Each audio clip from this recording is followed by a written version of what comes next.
We've had the privilege over the last 4 years of being associated with the beginnings and construction of the Lindon Temple. We were assigned back in 2022 to be the coordinators for the groundbreaking, and really felt honored to have that privilege and had a great experience and associated with Elder Pearson, who did the dedicatory prayer for the groundbreaking. And then, surprisingly, then received the assignment to be the coordinators for the open house and dedication.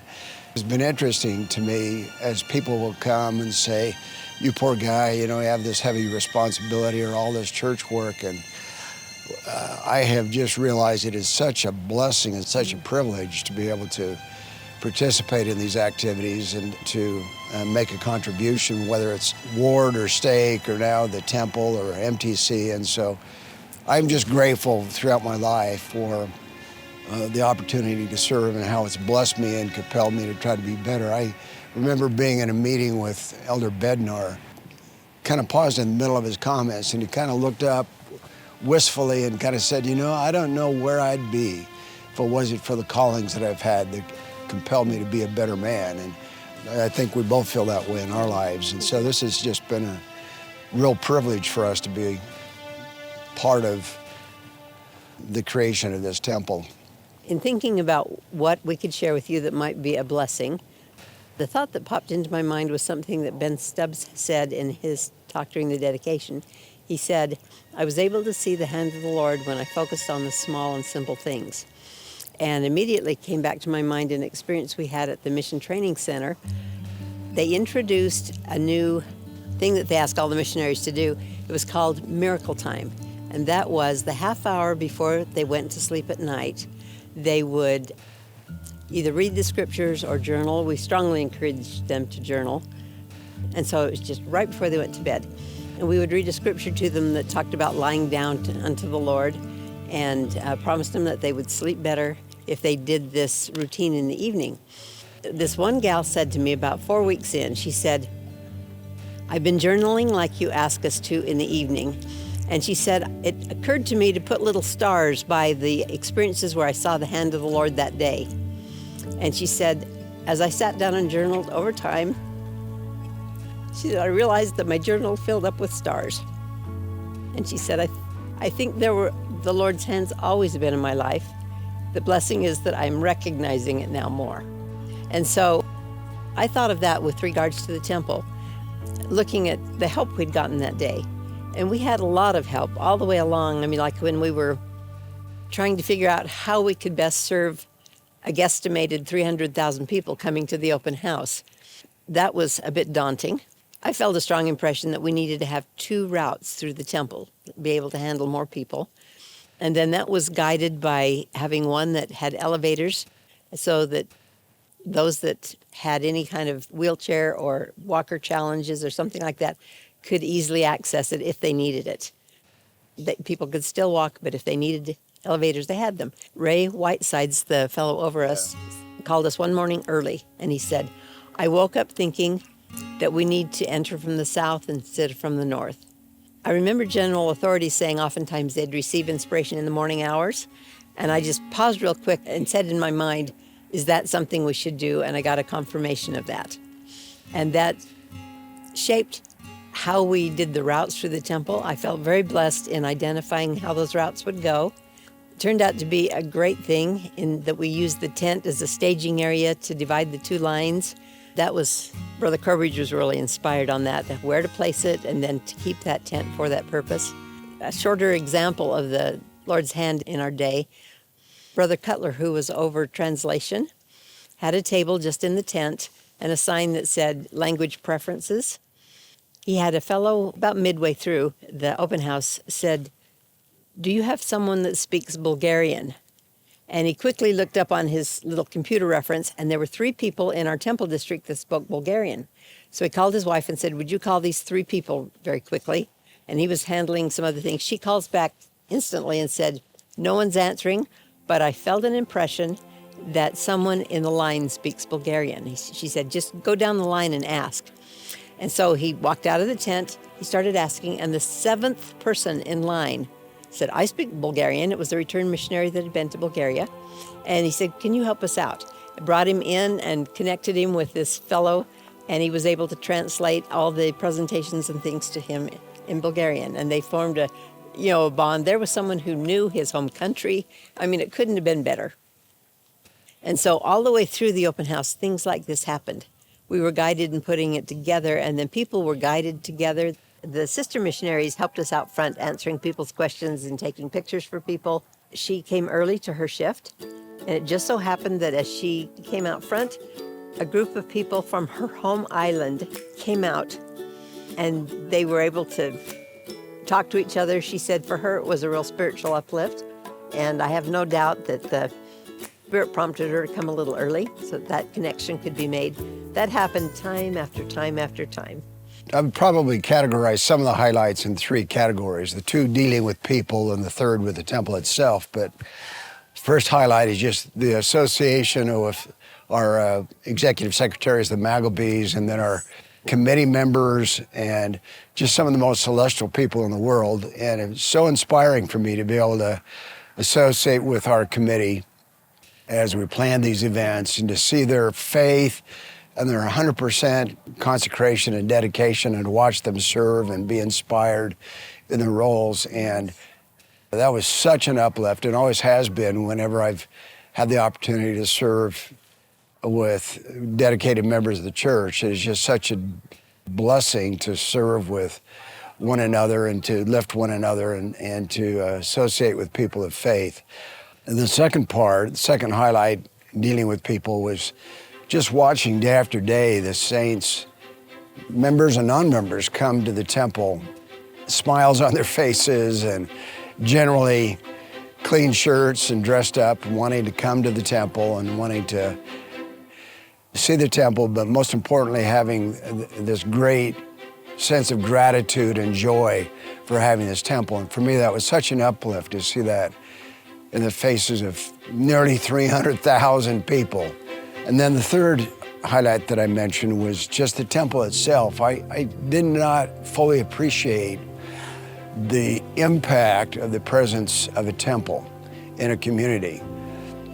Right from the start with the dedication of the groundbreaking, and then through the open house and dedication, to hear story after story of how this temple, this magnificent building that just commands attention, draws people attention, and then beckons to them to want to come and be part of what's inside, to come and see what's inside and to partake of the blessings there.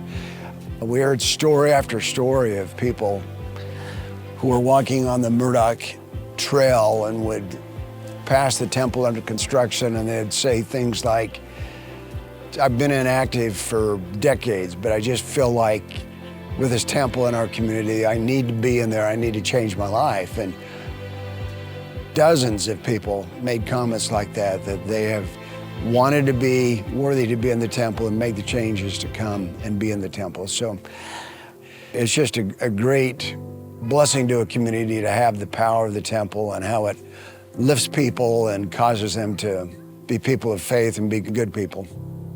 Yeah, it was really exciting for me to see, especially on Monday, Tuesday, and Wednesday evenings, about 6 o'clock at night, a crowd would surge. And on Monday, it was the young single adults from the university wards that would come as groups and want to go through the temple. And then on Tuesday and Wednesday, we saw surges of youth groups starting about 6:30 that would come, the young men and the young women.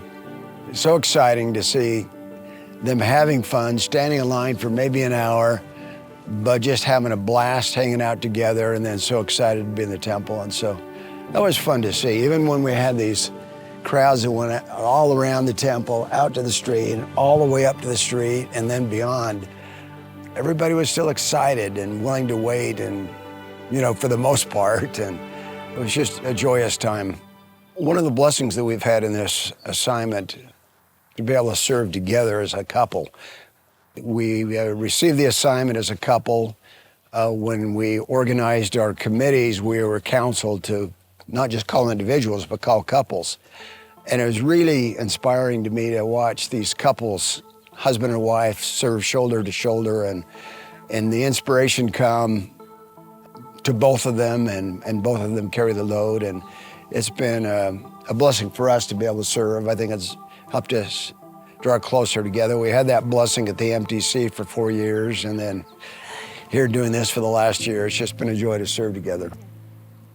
And on my part, it was fun to be together. But I will say, even during those times, there were times where we did things together. I would counsel with him about how things should go in the family or how to handle things. Once in a while, I would get an impression. I would just say, today I was thinking about this. And I'd tell him what my thought was. And he'd go, oh, that's an answer to something I've been working on. And so the Lord can still work through you, even if you're not side by side.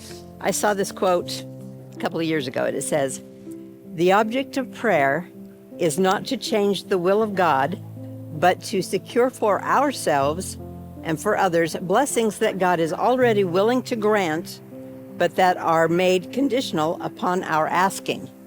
So there are a lot of blessings the Lord's willing to give us if we just ask. So here we are at the open house. We ask every day as we're planning and everything for this to go well. But I would pray, help me to see where needs are or what we can do to have this be a stronger spiritual experience. One evening, I was looking at the crowd as they were coming in the back and became aware that in the distance there were some black clouds looming. And so I kind of did one of those wind tests to see which way that might be blowing, and it was coming this direction. So I went in, found a quiet place in the locker room, and I said, "Father in heaven, there's a storm coming this way."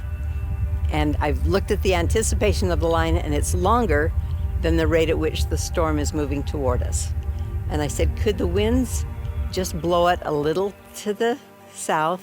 If it still continues to come, will you part the clouds and have them go around us? I said, I guess what I really want is we've got this hour's worth of people standing in line. I'd like them all to be able to make it into the temple without getting drenched. Fast forward to the end, I watched, and I said that prayer actually 3 times as the dark clouds rolled in and were over top of us. But the clouds did not let loose until the last people were just 12 feet from the tent. And when it started to rain, they crammed everybody in the tent and got all the umbrellas and got them from the tent to the entrance. All the people got in that night before it just rained on us. That was such an answer to prayer. And I thought, I don't know what would have happened if I hadn't prayed for it, but we had remarkable weather through this whole open house. And this was March, which is not a time for even nice weather. Probably out of 27 days, 25 of them were amazing weather. There are a lot of blessings the Lord's willing to grant, but they're predicated upon us asking. And I always acknowledge, thy will be done, so to speak, but if you can help us with this or this. And I think that does work. As I've thought about maybe some of the things I've learned about this experience, one was just a confirmation that the Lord is in charge, that this is his work.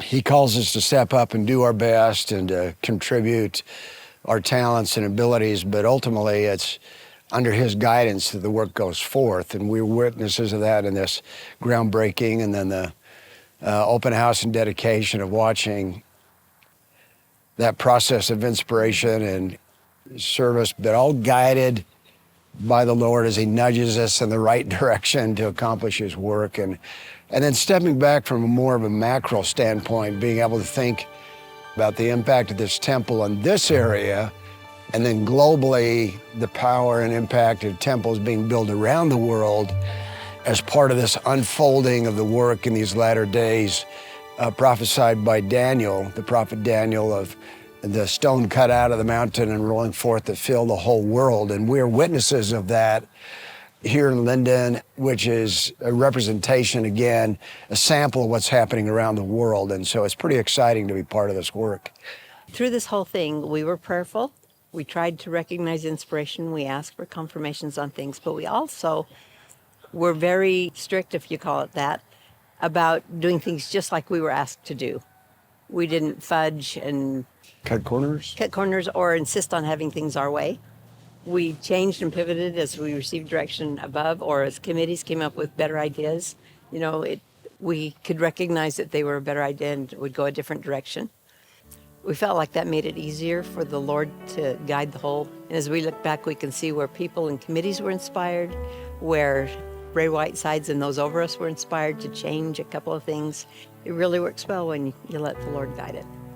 I was thinking about one other thing also, just this has given us a glimpse into the back scene of what happens in various activities in the church, sort of backstage. And we had the privilege of working under the direction of Brother Ray Whitesides of the Temple Committee, who is one of the event coordinators who supervises temple open houses and dedications around the world. And he was our supervisor.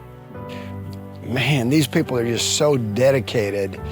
They serve without any fanfare behind the scenes.